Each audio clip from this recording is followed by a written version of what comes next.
ห็นเลยนี่ใส่ลากแข็งแรงร้อยกันเดี๋ยวยังเต้นกันดิ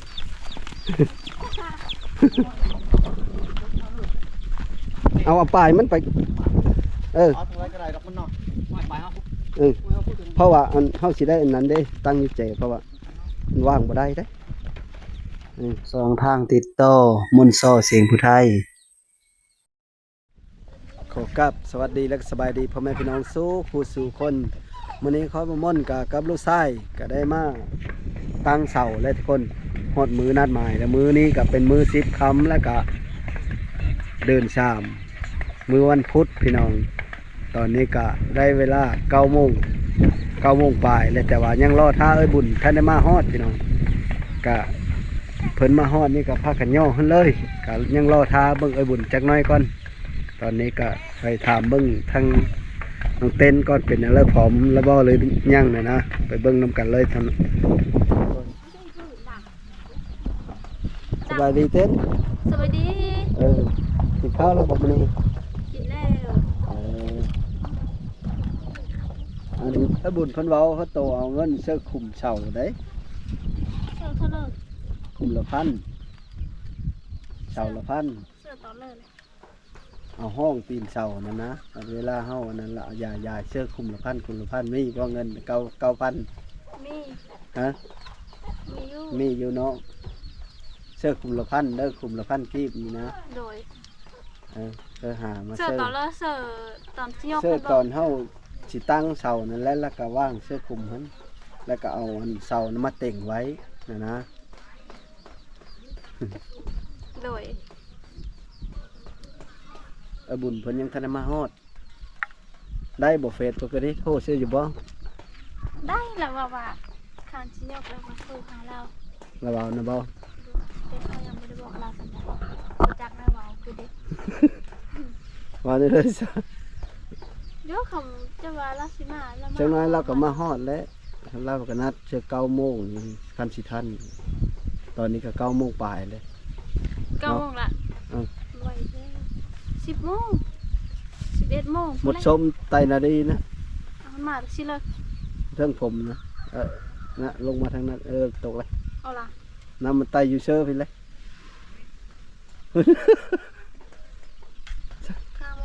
ยับโอ้ควันมันสีทอดไข่ไปแล้วยังทอดตอนกินข้าวนะทอดไข่กินบ่เป็นได้ดีใจบ่มื้อนี้ดีใจดีใจน้ำแล้วมื้อนี้ก็เฮาก็ตั้งก็พยายามเฮ็ดน้ำกันนี่เด้อโดยก่อยปูนก่อยไปเลยหิ้วไปซอยมาแล้วก็ดีปั๊มชาปั๊มเลยซอยกันเพราะว่าเฮ็ดให้โตนแล้วโดยขอบใจตัวได้ก็ดีโดยดีใจทีเดียวผู้ใหญ่ใจดีเพิ่นเบิ่งอยู่เพิ่นเบิ่งตัวอยู่ทุกคลิปนั่นแหละถ้าบุญมาก็เนาะ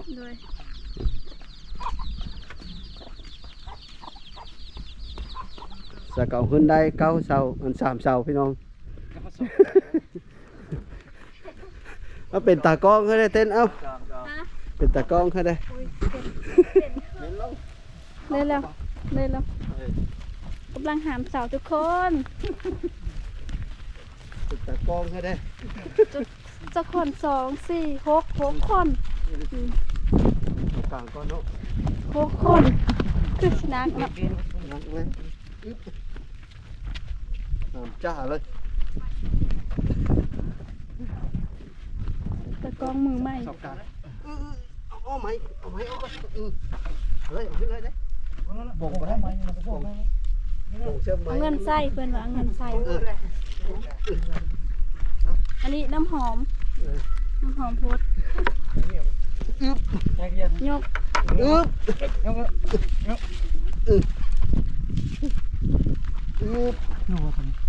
คือบ่แล้วอีกเรียบร้อยกายฟ้านั้นเหลืองบ่เหลืองเลยตาโก้โอเคได้บ่ดึงดังบ่คำไว้เนาะมัน มันจะงึบงับหน่อยหนึง ไปไหม ตรงนี้ ตั้งนี่เจน ตาสร้างเพิ่นเฮ็ดสร้างเพิ่น ได้บ่ เดี๋ยวเราได้ไลฟ์สอน ได้หลายช้อนแล้วกดอยู่เลยๆเนาะเต้นเนาะ ดับ ไปเอาครูหน้าอีหามน้ำได้บ่าดิเจ้าหามเป็นคอยไป แพ้อยู่บ่ ฮะไปแพ้ก็ลอกมือนี้แล้วเอาบ้านเอาโผปั๊บโผตุ้ยได้ซะเห็นเลยจากแพ้โผเนาะหามอึ๊บดีนี่ได้เหลืองเลยดินี่ ฮะเสาเลิกก็ได้ นี่ได้นี่เป็นนี่ได้ เสานี้บดได้เด้มันเราต้องเว่ไปทางอื่นไปเสากลางพุ่นเลยฮึบ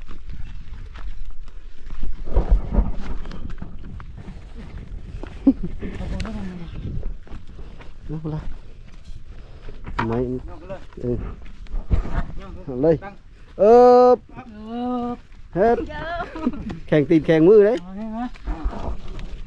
อย่าไป แข่งตีนแข่งมือ มาไหม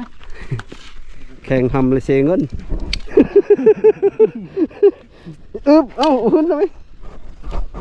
อันนี้ยังซี่เฮาห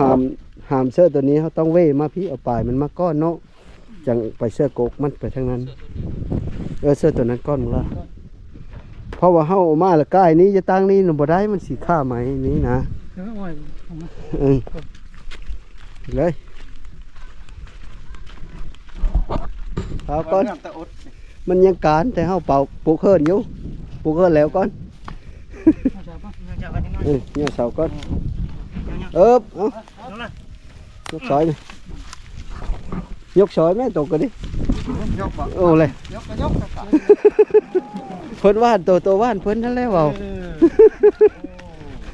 แม่ได้เนาะ เนี่ยมันแล้วเว้าผู้นี้ก็กำลังการอยู่คนลาวเฮามีน้ำใจ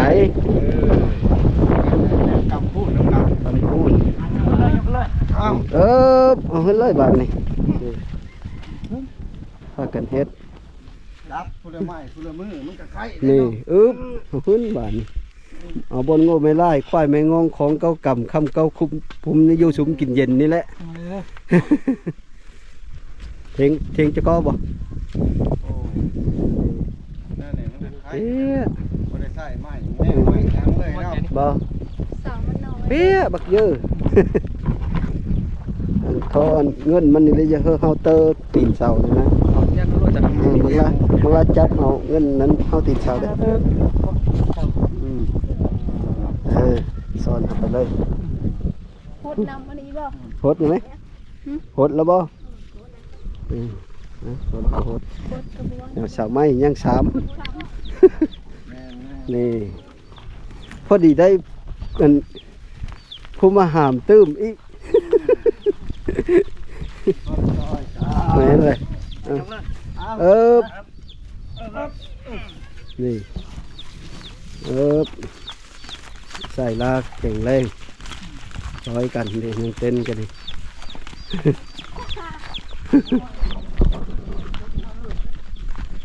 เอาปลายมันไปเอาทางไรก็ได้ดอกมันเนาะไม้ปลายเฮา เพราะว่าอันเฮาสิได้อันนั้นได้ตั้งอยู่เจเพราะว่ามันว่างบ่ได้เด้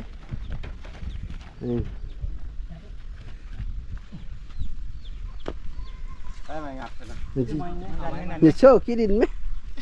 ไม่แล้วอยู่ที่กินตั้งอยู่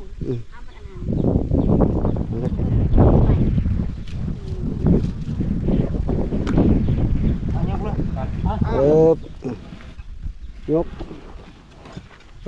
คำคูณได้มือนี้ได้มือฉันวันดีมือจบมืองามโอ้ อะไรนะขึ้นนี่นะ ขึ้นเลย เห็นว่ามันหน่อยสัก ถือว่าว่ามันน้อยเลย ถ้าประมาทมันนะ จิบบ่ได้เด้อเนาะ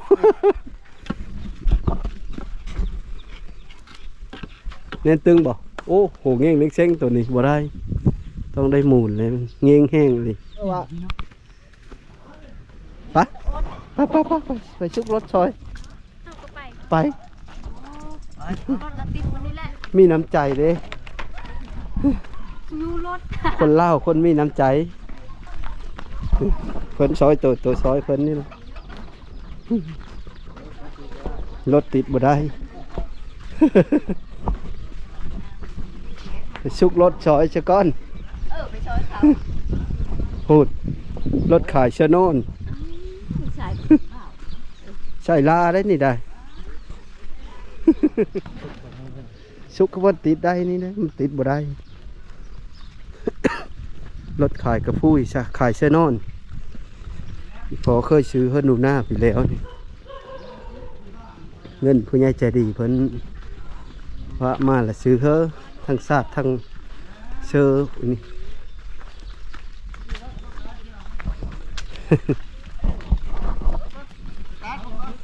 เออลองมึงดูบัดนี่มากับเพิ่นนี่มากับหลานโอ้เอาโอเคได้เฉยเนาะเนี่ยนี้แหละมันครับส่งผลเองขอบใจแม่นขอบใจเป็นซอยตัวซอยเพิ่นนี่เลยรถขายกระพุ้ยขายเชนอนพี่น้อง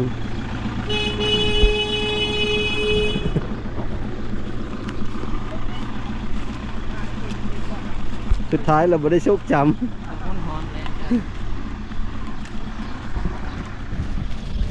รถขายเชนอนมาจากบ้านเพื่อนนะแถวบ้านนั่นบ้านเสียงโกลืมถามเล่าแล้วจากบ้านเผื่อเรามาบ้านนาโดดนี่แหละแถวบ้านนาโดดนี่แหละบ้านเรา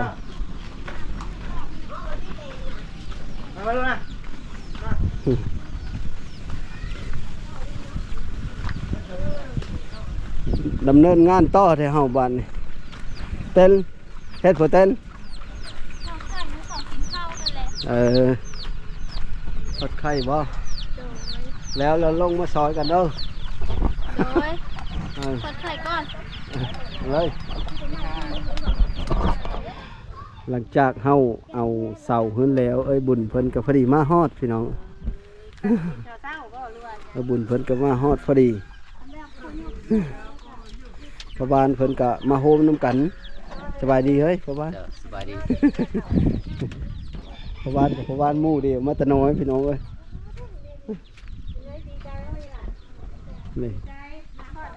นี่ฝอนเลย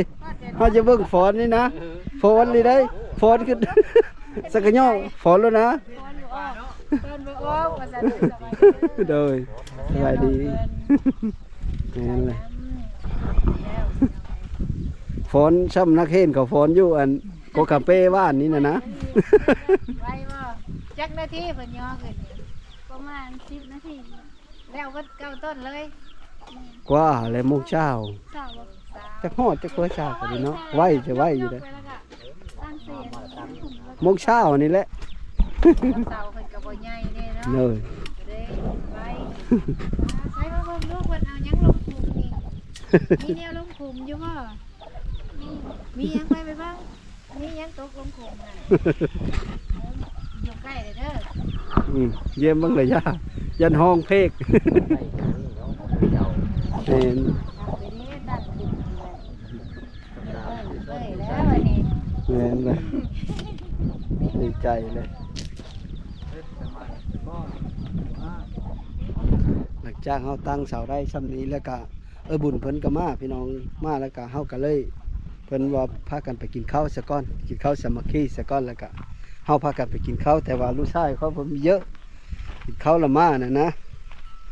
กินข้าวน้ำกันเลยพี่น้องโอ้บุญเพิ่นได้เพิ่นเลยเด้มาสู่กินพี่น้อง อ๋อ กันสิว่าลาบเซโน่ผัดคือว่า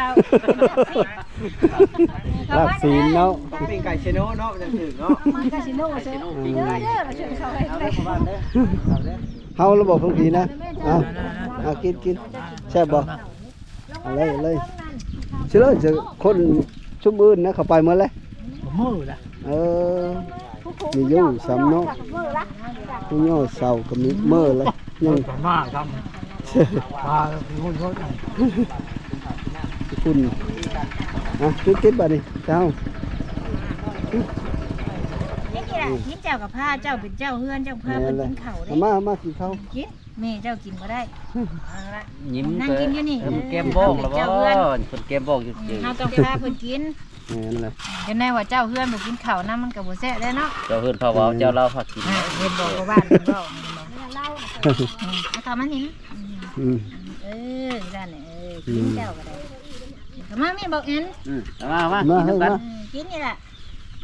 เฮาเป็นเจ้าของเฮือนเฮาบ่กินบ่ได้เด้อเพิ่นตบเด้ สางกินก้อนแล้วเด้ เดินจาก เป็น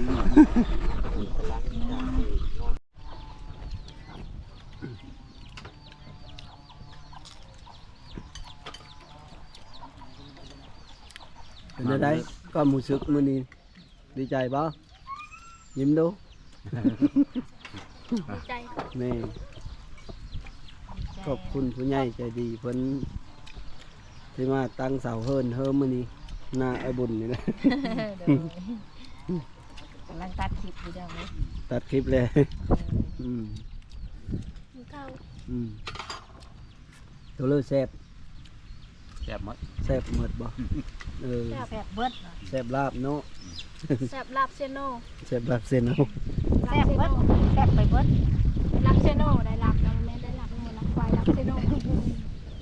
แซ่บแล้วไทยชิโนเฮ็ดลาบเฮ็ดลาบ เพิ่น ชี ว่า ส สิมาซื้อมาเฮ็ดเองว่าย่านเพิ่นสิได้เฮ็ดนะ แม่นเลย เด้อข้าวเด้อพี่น้องเด้อข้าวน้ำกัน อืม แซ่บหลายแซ่บหลาย เอาบ่ได้เด้อถึงขั้นตั้งเสาแล้วมือตั้งเสาแล้วต้องโทษเสื้อพ่อบ้านก่อนว่าคืนตะดึกบ่ได้เอ้ย เอาเฮาจับปลาไว้ให้มันตื่นมาไปโรงพยาบาล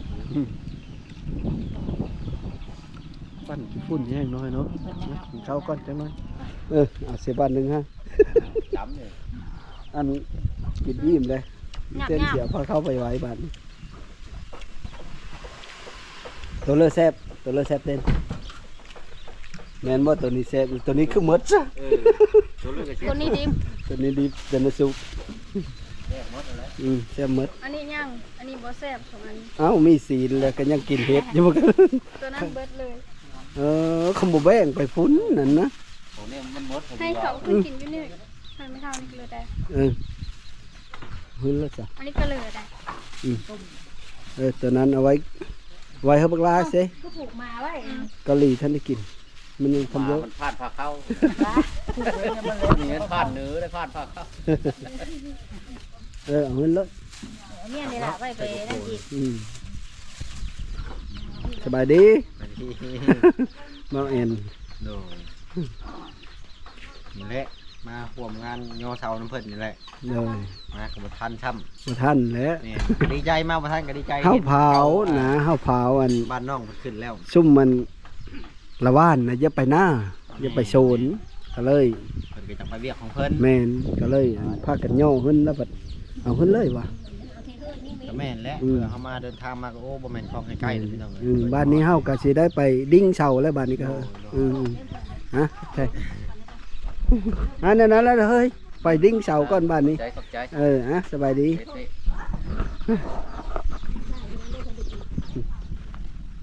ตอนนี้ช้างเก้าเฮาก็กำลังดิ้งเสาอยู่พี่น้องโยโพดเรียบร้อย ก็สวยนะแม่ เงี้ยไปเงี้ยเจ๊ เงียบไป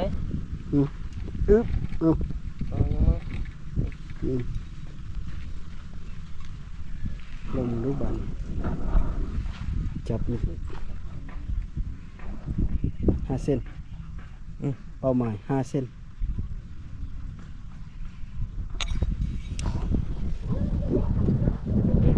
เดี๋ยวว่า5 เซน ปับเลยพี่น้องหลังจากเฮาตั้งมาได้7เสาพี่น้องเอาตัวนี้ยังเสานี้กับเสากลางพี่น้องแล้ว2เสานี่ก็ถือว่าก่อยปูนเทเลยมาลองมืออีกครั้งนั้นก่อนบ่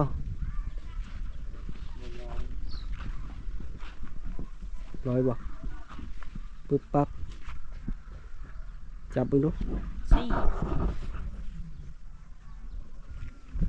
จับเบิ่งเทงจับหน่อย ทิ้งก็คืออันนี้ออกก้นมันในห้องนี้ได้ เฮาวัดปั๊บได้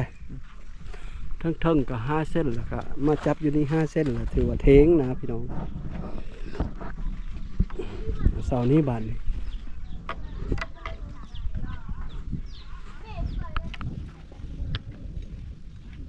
เล่นมันเลย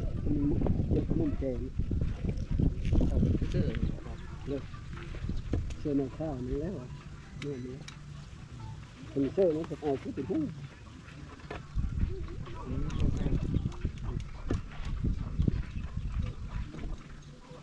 เสื้อลำข้าวนี่ต้อง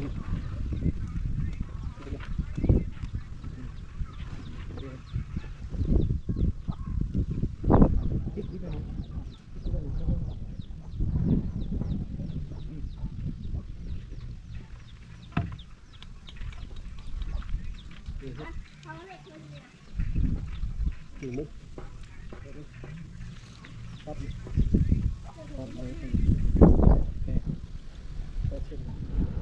สำเร็จแล้วบอกละโอเคเปี้ยเนาะผ่านมาแล้วบาทนี่นี่เบิ่งเอาพี่น้องซื้อ7เลยเบิ่งครั้งนี้บาท7เลยครั้งนี้ก็ได้ถือว่าได้เรื่องแล้ว3เสาเข้ากันมาเลยไปเบิ่งด้านนี้น้ำพี่น้องด้านนี้เด้จิตเข้ากันจิตเลยพอดีเปี้ยหมดแล้วพี่น้องเอ้ยมีแต่กอยปูนเทคุมมันบาดนี้เทถม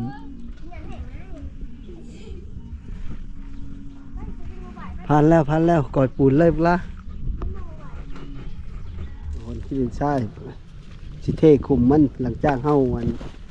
ตั้งเสาแล้วแหละดิ้งแล้วเรียบร้อยแล้ว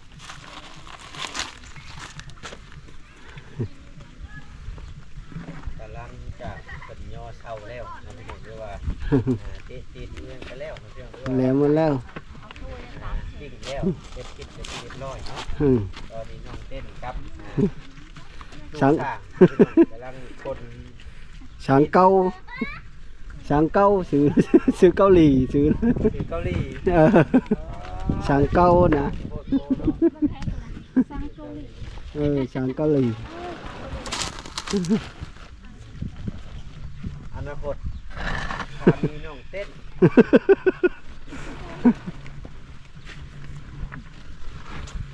สามีจะเป็นนายสร้าง โอ้ได้ทามีภาษาดีได้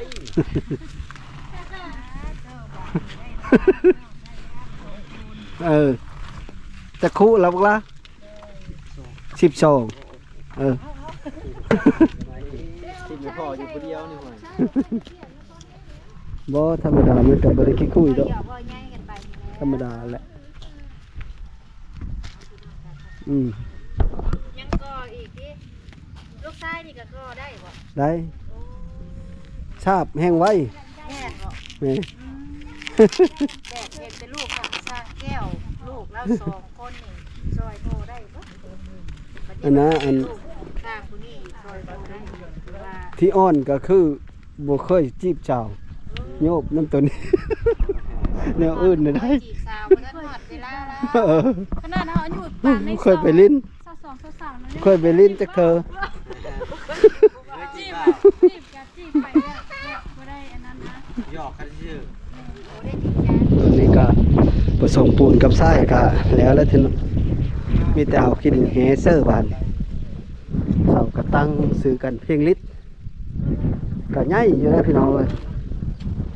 เก้าเสานี่ก็ใหญ่อยู่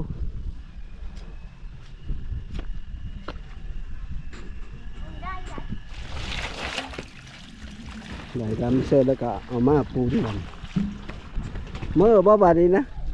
บ่บุญ ฮะ อันถึงเจ้าชิเมื่อบ่บานนี้ แม่น เออ บ้านนี้ สิเมื่อแล้วเนาะ แม่นสิออกเมื่อแล้วบาด โดยเขาก็สิได้ก่อยปูนเทคุมนี้ต่อ เลยจังเลยจ้ะท่านบ่เข้าใจหยังก็สิมีแต่ถามกันเอา โดยน้องเต้นกับซอยกันได้บาทนี่นะเทคุมได้ เทลุมเจ้าอมตีนมันนี่นะถ้ามันแน่นแล้วก็คันมันคำแล้วเฮาก็สิโจะสะก้อนเทแล้วแล้วกัน แม่น คันมันบ่คำก็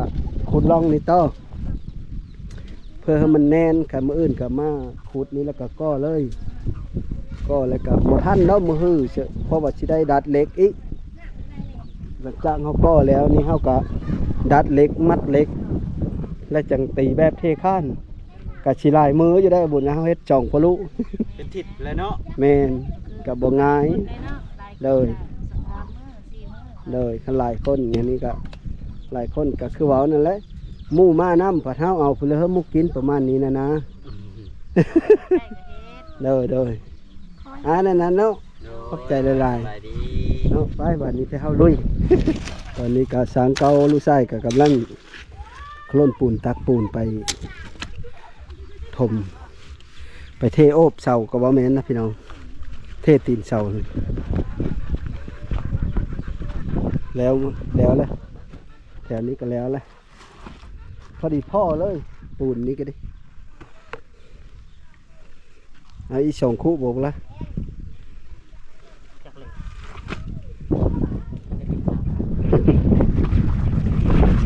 สองคู่พอดี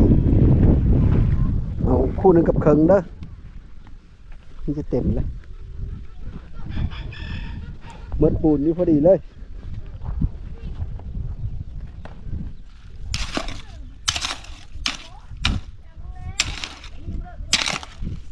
ตักเลย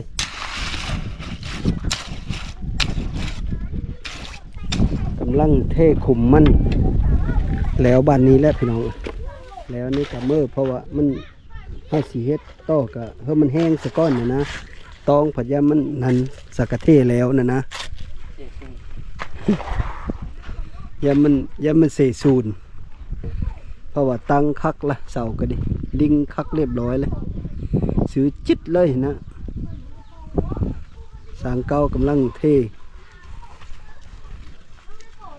โอบตีนเสานะ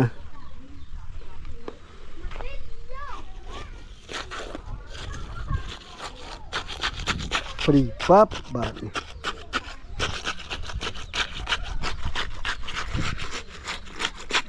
สักลงคักๆเน้นตึงมัน100%เลยอันนี้แล้วได้เต้นเลย ไปดี เออ แล้ว แล้ว ไงเทมันเนาะ โยแล้วเท เทตีนเสาแล้วเทโอบแล้วมันแล้วก็มีแต่ขุดล่องข้านนี่แล้วก็มื้ออื่นก็ เงินก็มาอีเนาะ ม่านเลย ขอบใจเด้อขอบใจหลายๆขอบใจทุกคนที่ติดตามแล้วก็ขอบใจทุกคนที่มาให้กำลังใจน้องเต้นเด้อ ดีจ้ะขอบใจหลาย เด้อขอบ ๆ ใจ จะไปเส้นนี้นะ ไปหาหมู่ จะไปหาหมู่ ดูทาย ไปรถจ้ะ เด้อกัน ขุ เด้ ด อ ลองคันหลังจากมาเฮ็ดงานมื้อนี้ก็ตั้งเสาเรียบร้อยแล้วพี่น้องค่อยก็สิได้ขุดล่องคันนี้ก็อันได้สักล่องสองล่องนี่กับเมื่อนะพี่น้องมื้อนี้ก็สุดท้ายก็ขอขอบอกขอบใจนำพ่อแม่พี่น้อง เพราะว่ามันค่ำแล้วนะน้องเต้นก็เพิ่นไปน้ำหมู่แล้วจังหมู่โชนไปเลยขอขอบอกขอบใจนำพ่อแม่พี่น้องหลายๆที่เฮามาติดตามรับชมก็ขอให้อยู่ดีมีแห้งขอโชคคือมานให้ร่ำให้รวยสู่คู่สู่คนสบายดี